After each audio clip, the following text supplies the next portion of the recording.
So my Dermaroller here is a 0.5.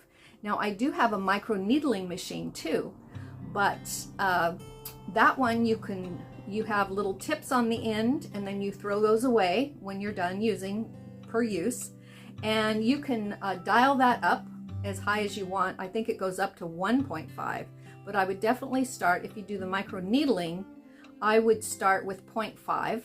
And then what you would do with that is the little machine, you would turn it on, make sure it's at 0.5, the little motor is running, and then you would do 1, 2, 3, 1, 2, 3, 1, 2, 3 until you've done your entire neck with that. Or I think if you're a beginner, I think it's easier to use the Dermaroller. Now this is a 0.5. I got this from Amazon. You can get this online quite easily, and I'll show you how to use it. What you want to do is you want to go up and down 10 times. 5, 6, 7, 8, 9, 10. Then you want to go side to side 10 times. 1, 2, 3, 5, 6, 7, 8, 9, 10.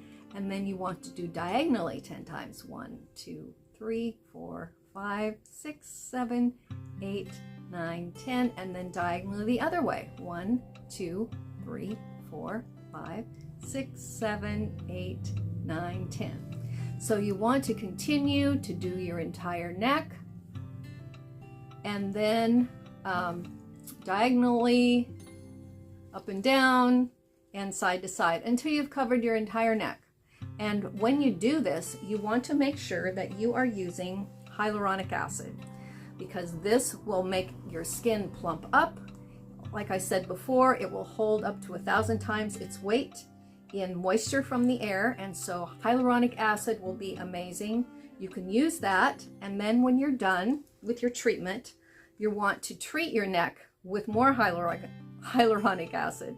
And you might not be able to put anything else on it for the next 24 hours, 48 hours. So definitely get this. It is one of my favorite products, hyaluronic acid. All right.